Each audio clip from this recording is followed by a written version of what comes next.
Good morning, this is Megan Herbst with your conservation report for Saturday, August 10th.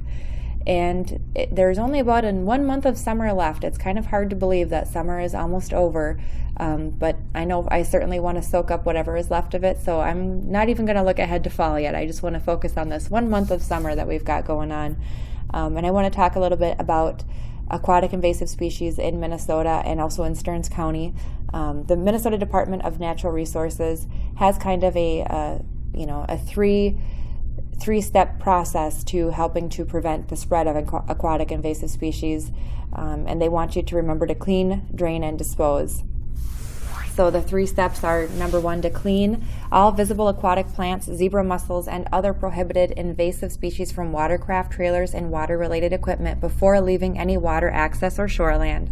And then secondly, drain water-related equipment such as boats, tanks, portable bait containers, the motor and drain bilge, live well, and bait well by removing drain plugs before leaving a water access or a shoreline property.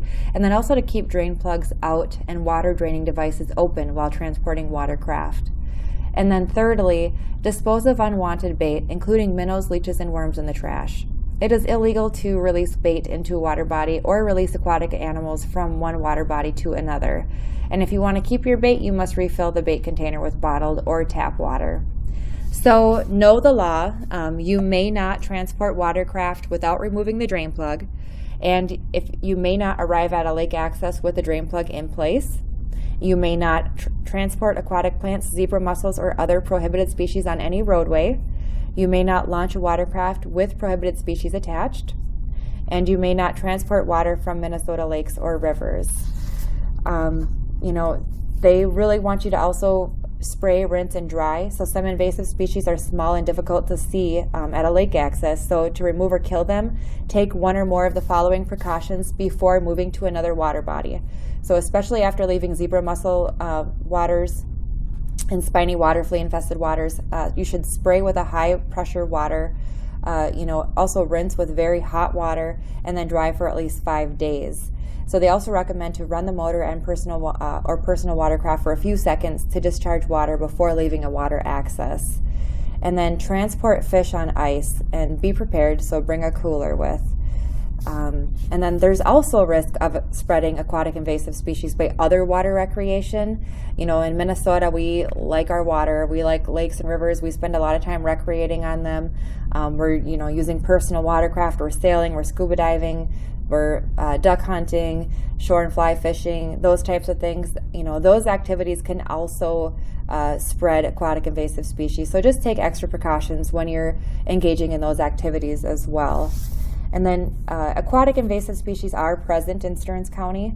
So starry stonewort, Eurasian water milfoil, and zebra mussels represent the most immediate overall threats in Stearns County. There are other aquatic invasive species in Stearns County, but those are the biggest threats right now. And you can visit Stearns County's AIS webpage at www.co.stearns.mn.us/environment/water-resources/aquatic invasive species. Also probably just as easy to just Google Stearns County, Minnesota's aquatic invasive species webpage and you'll find it. So they've got plenty of information on there as well on how you can help stop the spread of aquatic invasive species in Stearns County. Also, the Minnesota Department of Natural Resources has a website with lots of information as well. So not to be a big Debbie Downer on everyone's summer activities, but just a few things to keep in mind when you're out and about for this last month of summer. Keep in mind aquatic invasive species when you're out enjoying the lakes and the rivers. And that's about it for me. My name is Megan Herbst with the Stearns County Soil and Water Conservation District. I hope you guys all have a wonderful weekend.